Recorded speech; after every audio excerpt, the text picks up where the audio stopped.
David,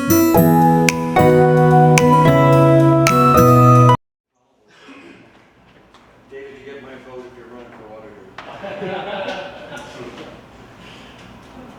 Yeah, my name is Brian Massie. Who am I? Just an average citizen, really. I started down this path of property taxes about 10 years ago. Very simple. I looked at my tax statement. I've been in the house 10 years. My property taxes are about 40%. That's when I came up with the statement. If we stay on this path of ever increasing property taxes, they're going to price me out of my home. And I've looked at how much I've paid for education in Lake County for the last 20 years. I've paid over $100,000. I'm saying to myself, well, how much more do I have to give? Do I have to be bankrupt? So about 7 or 8 years ago, I tried to educate myself on property taxes. I didn't know anything about inside, outside, house building, 20 mil floor.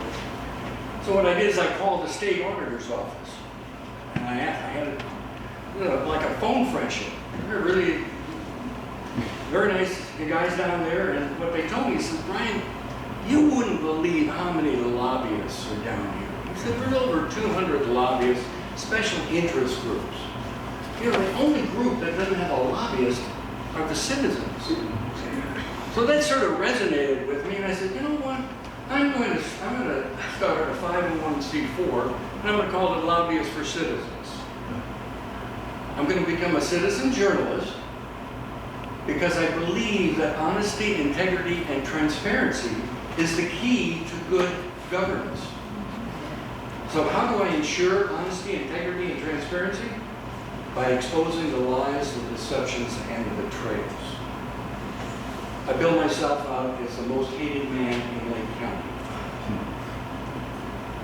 John Maher, Mayor Timberlake, has given me a run for my money because he's been writing about property taxes. I go with my camera to the commissioner meeting. You take your little camera and you start recording everything. The meetings get real quiet. So one of the first things I did because of my accounting background, I said, I asked the finance director, I want to see all of your fund balances. Now, I didn't have to develop a complex computer algorithm. I just went down there and said, well, what is this account called surplus over? You know, we've got over $500,000 there. Well, Brian, that's overpaid property taxes. Well, how long have we had this overpaid property? 30 years. So in 5 minutes, I was able to determine that for 30 years, Lake County officials, that's not a Democrat-Republican issue, is who's looking out for the average citizen. Then what I did was I said, learned how to, I filed hundreds of records requests. I sent them out to all the taxing authorities. You got 3 to 5 years worth of financial statements because I'm trying to determine, do I see any patterns with these taxing authorities? And what I saw was the accumulation of cash. We had Deepwood with $65 million, Lake Metro Parks at $30 million, the crime lab at $10 million.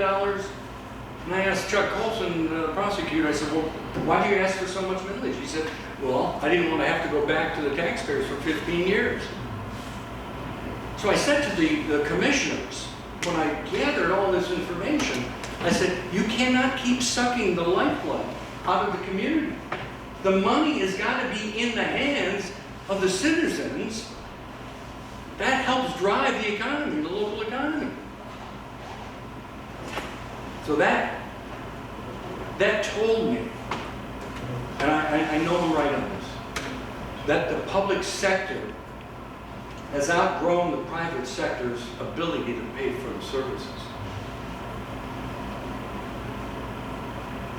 A friend of mine, Leonard Gilbert and I, we met through Denver Society, and we said, we got to do something about these property taxes. We got to educate people. So I started on a mission of meeting people, in Lake County and trying to explain inside, outside village, House Bill. 15 minutes into it, their eyes were glazing over. They just didn't understand. So I try to tell them, and I'll exclude the 2 representatives here. All right. When I say legislators, please don't take personal offense to it. All right, David? I love you. You're a great guy. All right. But the legislators, when they talk about inside millage, that's unvoted on. It can't be any more than 10 mils, which is 1%. But what they did in writing the legislation on the outside millage for schools, they said once you are at the 20 mil floor, if you were at 5 mils of inside and you started out at 50 mils of outside, and House Bill 920 reduced that 50 mils down to 15 mils, you got 15 plus 5, that's 20 mils. The 15 mils are treated like inside millage. The other deception, I'll call it deception, is joint vocational schools. It's outside, you vote for it, but it's not subject to House Bill 920. So any outside millage that is treated like inside millage is inside millage. I don't care what they call it. And that's a deception in mind. Leonard and I decided, well, we need to talk to Representative Dan Troy, Jamie Callender. Let's talk to Jerry Serino, even if you will talk to the average citizen. I know that's a stretch, but we thought we would give it a try.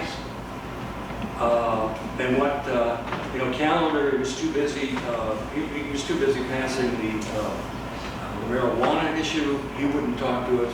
Dan Troy wouldn't talk to us. And Jerry said that, Ryan, if seniors can't afford their property taxes, now with the increasing values, now is the time for them to sell their home and move into an apartment. I said, really? Yeah. So if you've got 30, 40, 50 years, remember, in a home, you raise your family, you're so callous and cold that you say, sell it. I went. Auditor Galloway, Lake County Auditor Chris Galloway, he's a great guy. He's been very, very helpful in educating me on the property taxes. And he said, Brian, you're not really a Republican. I said, well, I don't know. I've been a registered Republican, I've been voting Republican. No, Brian, you're a populist. I had to look up on my phone. Well, what is a populist? I'm worried about the average ordinary citizen. So I said, well, I'm going to have to plead guilty on that. Well, what does that say about the Republican Party? They're not worried about the average citizen? Is that what I'm being told by Lake County officials? Went to the state capitol. Went to the House Ways and Means. This is probably over a year ago now. And I mentioned to them, no one would meet with us. I went to the Representative Romer's House Committee to Review and Reform Property Taxes.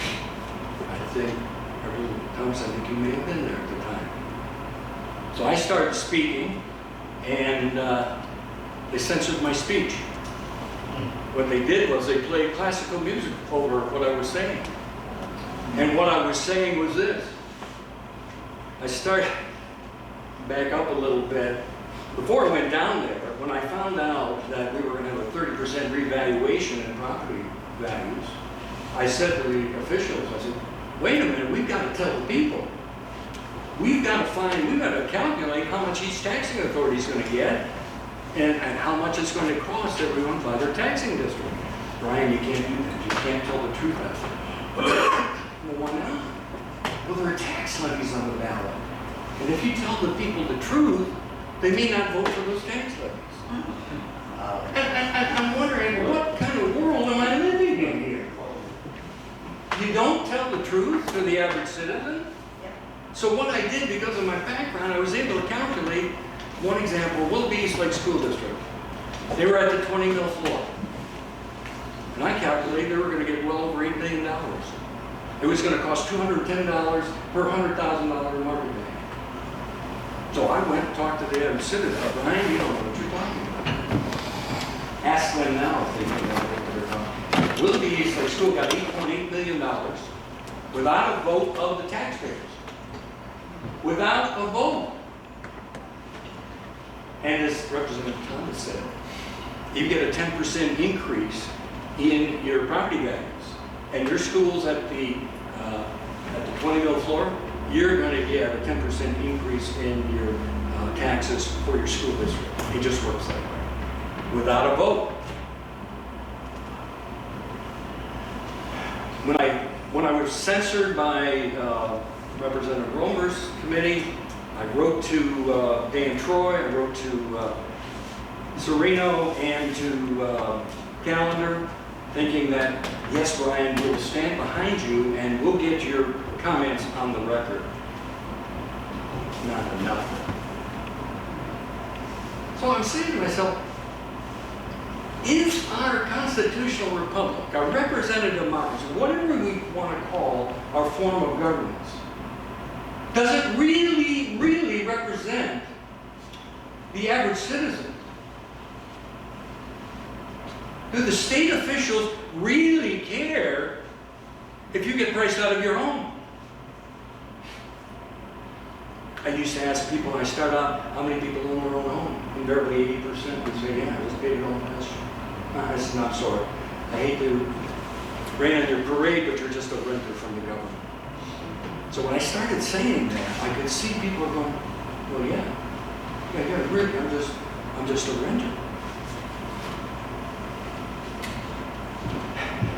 We tried one last time with the state legislators. I sent an email to all of them, the reps, the senators. We're going to rent a room. We paid $50 to rent a room in the Capitol. They were even going to charge us extra for cables to hook up to the TV. We said, no, we'll bring our own cables. There were 5 state reps there. Not one of them was over 35.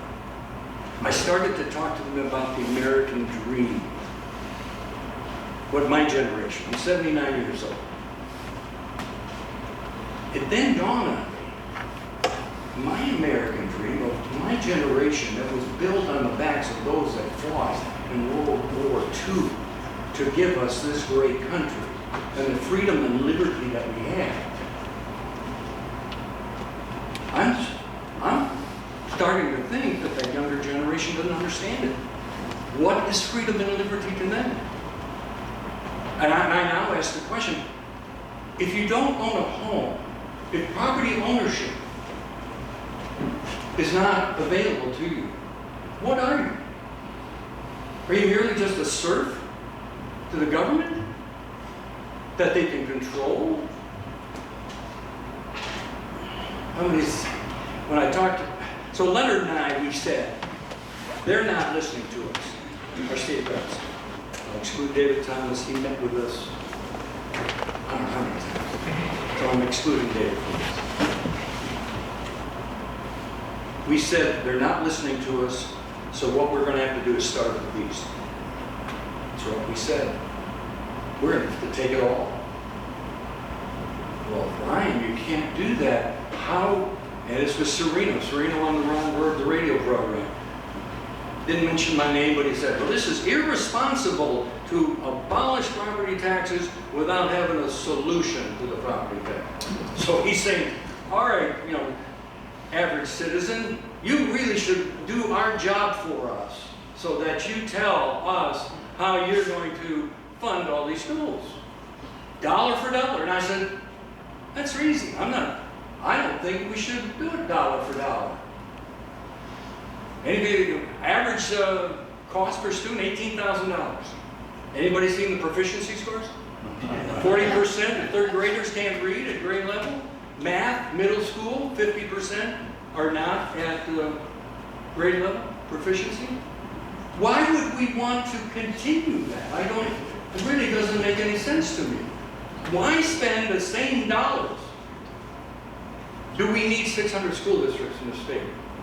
We've got 9 school districts in Lake County. 9 superintendents, 9 curriculum directors. And why don't we have a county school district? We've got 1 superintendent controlling 9. And we have 1 curriculum. do you think we can just slash the cost of these schools? Andy Rhodes, administrator at Concord Township, where I live, he said, Brian, you're going to lose police, fire, and roads and bridges. And I said, Andy, based on how you fixed my road, I'm not sure I'm really impressed with your road maintenance. But I said, Andy, we're not anarchists. We'll pay for reasonable government services, but Andy, I'm paying $2,100 right now to Concord Township. I want to know how much I'm paying for fire, how much I'm paying for police, how much I'm paying for roads and bridges, and if you got parks in there, let me know. Because I want to make sure that you're a good steward of taxpayer money. I'm going to compare my costs of fire or police with all of the other communities. They don't want you to know. I asked Auditor Galloway, I said, and I told him, I said, I want to know the breakdown. He said, well, Brian, we could give you that right now. I said, well, why don't you? He said, well, you know, we don't have the funding for the change in the program. And I said, well, that seems a little strange to me because of that overpaid property taxes I just found in the last few months. They were able to give out over $1 million back to the taxpayers, but there was $3.9 million there. We don't know who it belongs to. So you know what they did with it? Put it right into the general fund. And by the way, we are going to have a very nice jail in Lake County. We're spending about $250 million on it. But I'm saying to the administrators, I said, I've really never known anyone that has moved into a county because we've got a nice jail. It just doesn't seem like it. So, what we are doing, as I said, that because our legislators did not take us seriously, we then formed a committee that it was an initiative petition. It's a constitutional amendment that eliminates, abolishes all property taxes. The whole thing, right on. Not just residential, the whole thing, commercial, industrial. No more property taxes. Because we believe, this is not just a dollar and cent issue, this is a freedom and liberty issue. Without home ownership, you're not going to be happy. You're just going to be a servant to the government. When we formed the committee, we went before we got it approved by the Attorney General. He turned it over to the Secretary of State, what they call the ballot board. We went down and we spoke before the ballot board. And within 20, 30 minutes, they said, no, this is all valid, it's good. So you're good to go to collect signatures. So that's what we have been doing. We have, I'm going through, I've been to a lot of counties in the state, educating people, and this is truly a grassroots initiative. We got an estimate for how much would it cost for a private company to collect these signatures, and we got a quote of $1 million. I said, we're a little short of that. And I talked to some political cooperatives, and they said, Brian, that's pretty cheap. It's usually $3, $4, $5 million to pull something like this off. And I'll tell you something else. Even with my lovely wife here about 50 years. I'll tell you that people are telling me, Brian, when you're messing around with $20 billion, be very, very cautious. There's some real evildoers in the state. So what we did was we took I had a processing center in my basement, and I was processing a couple thousand signatures a day and that sort of thing. So I took it out of there and we put it into a private spot. I guess you call it a bunker where no one knows. And also we put petitions in the banker boxes, and they're stored in a separate location too. They also said, Brian, you better make sure that you have your Second Amendment rights covered. And I said, well, let me tell you what. I was interrogated by 4 FBI agents over a year ago. It's on an election integrity issue. And after that, they filed a subpoena, and they wanted me to appear before a grand jury. So So people were telling me, well, Brian, you don't want to go there, just talk to them with a lawyer. $1,500 later, I'm talking to them, and what they said, Brian, we appreciate everything that you do. We understand what you're doing, why you're doing it. If, however, you ever feel threatened, you call 911 and then you call us. So this is a serious business, what we're doing. And we recognize, as I've told the people throughout the state, we'll stand on the front line. I operate with the biblical principles of never bear false witness. We're wearing the armor of God, we're telling the truth. The other, I'll just end with this last one. Love thy neighbor is a commandment, not a suggestion. So I've told everybody I'm not going to quit on that.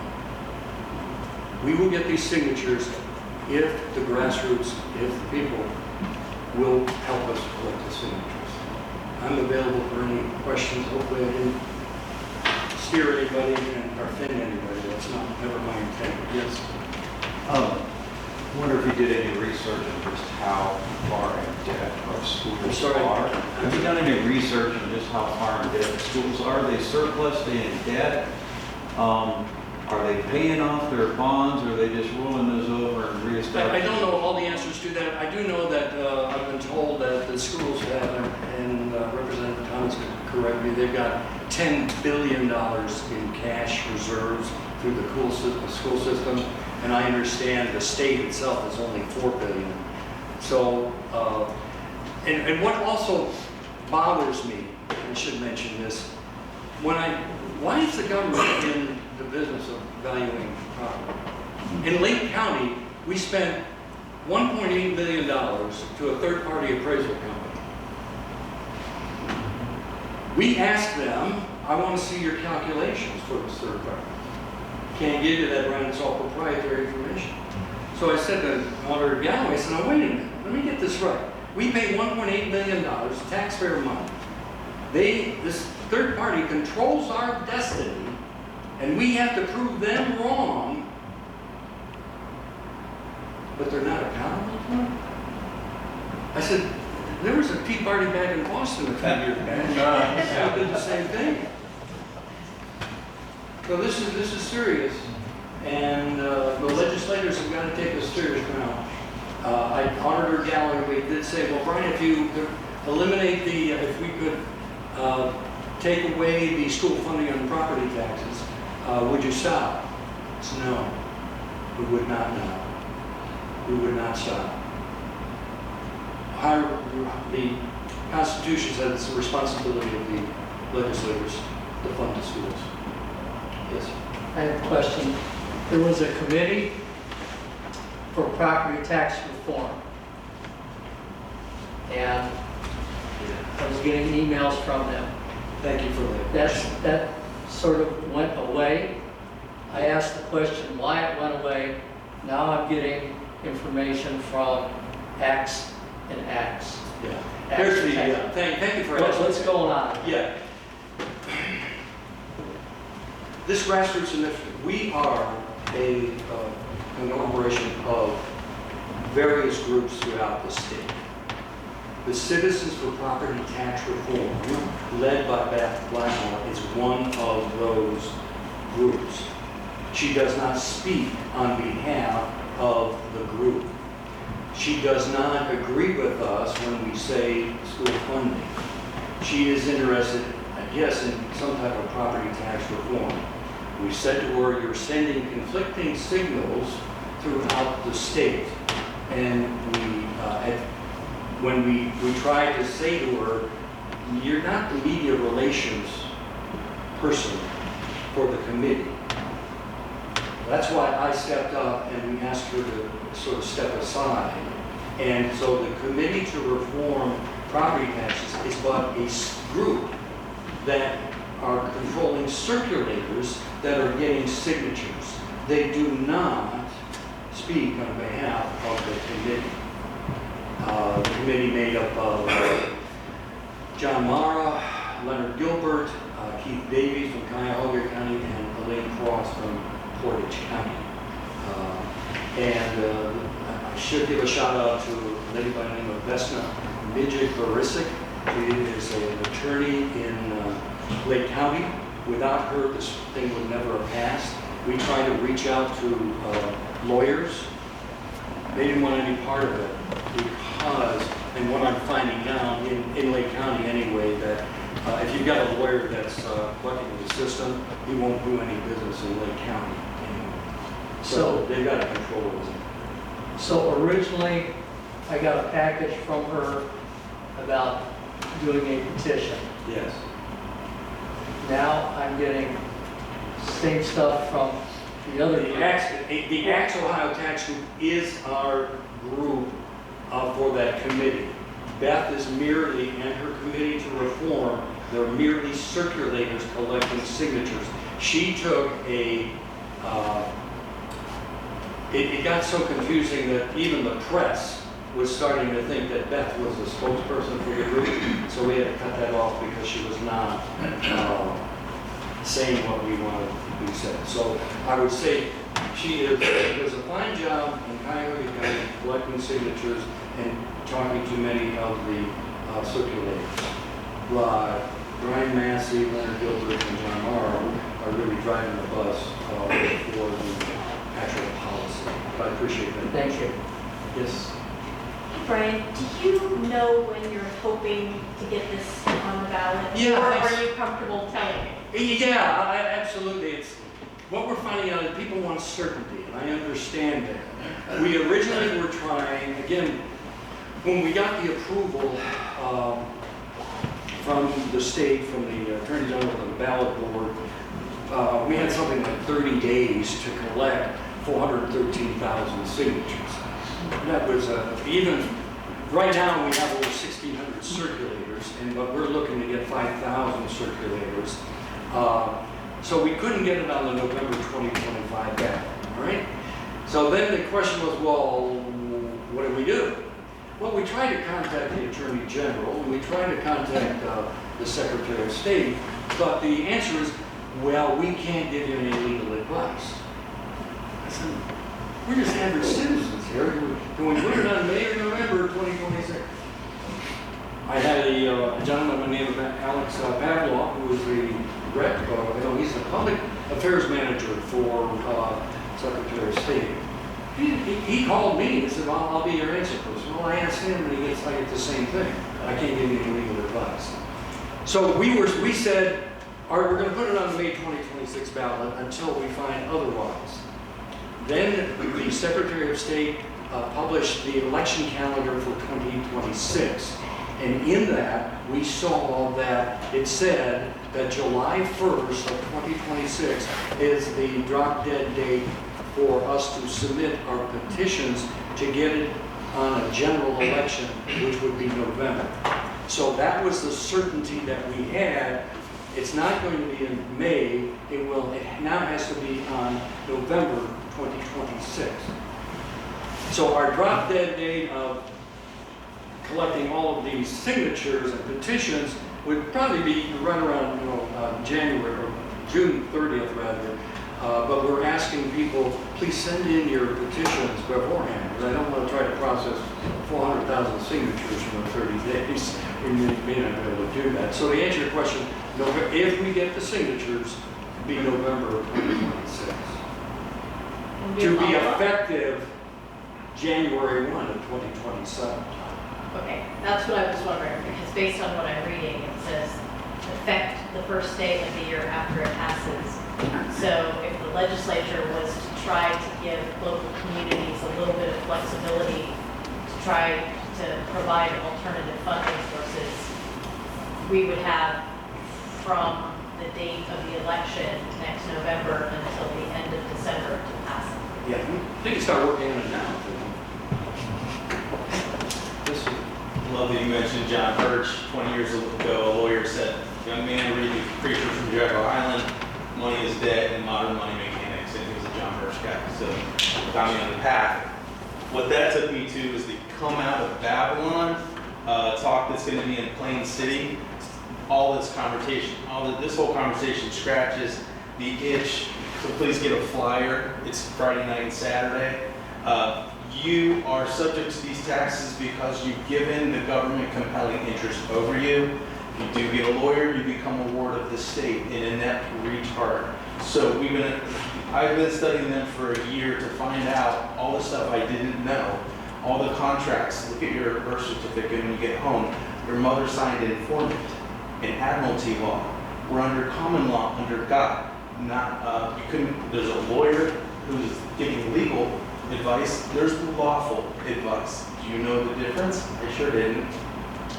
So what I understand, when Kate Dixon up in Crestline, who's the 85-year-old dad who's going to lose the house to eminent domain, she had to go get a Lobbyists title established to stop the eminent domain grab to their family property. So you can learn a little more if you come to Plain City, get a flyer Friday night, Saturday, really deep stuff, and come out about it. Yeah, my point is, pardon me for repeating myself, but we're going to pay for these services. Just don't tie it to my home at all. Yes, ma'am. That's just what I was going to address. I never hear anyone talking about what is usually my first thought is, okay, we get rid of property taxes. That seems fair.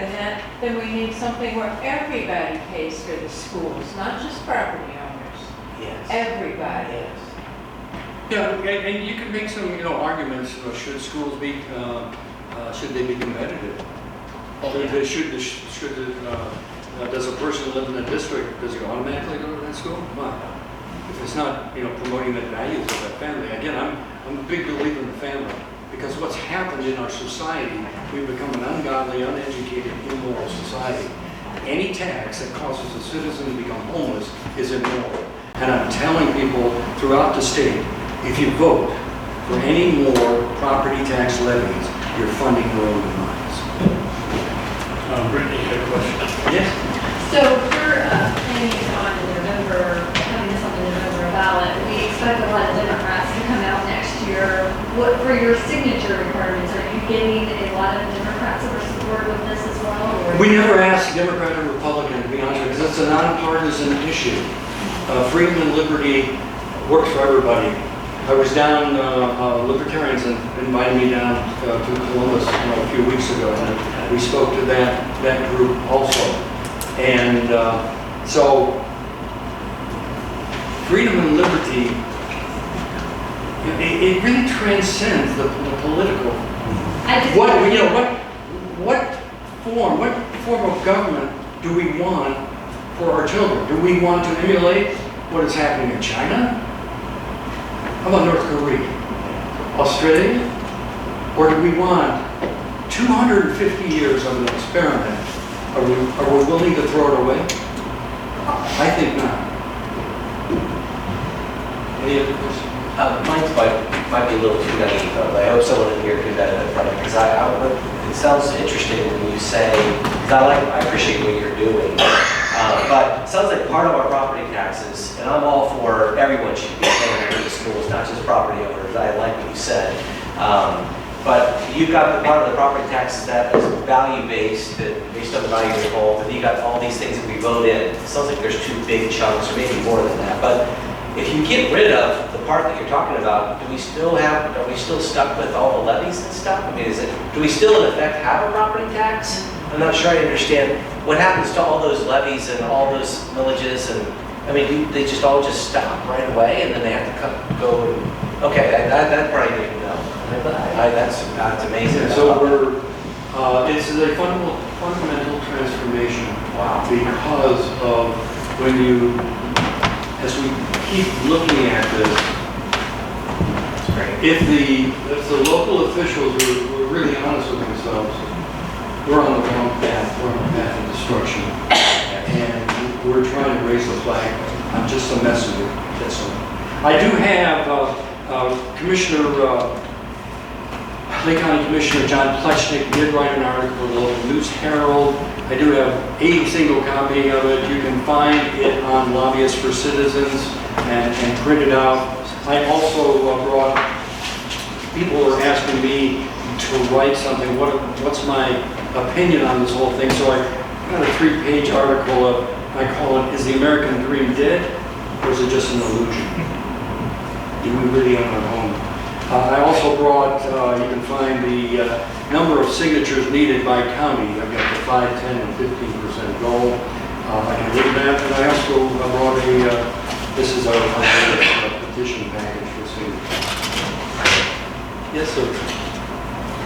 I would suggest that the Northwest ordinance upon which the Ohio Constitution is based is predicated upon home ownership.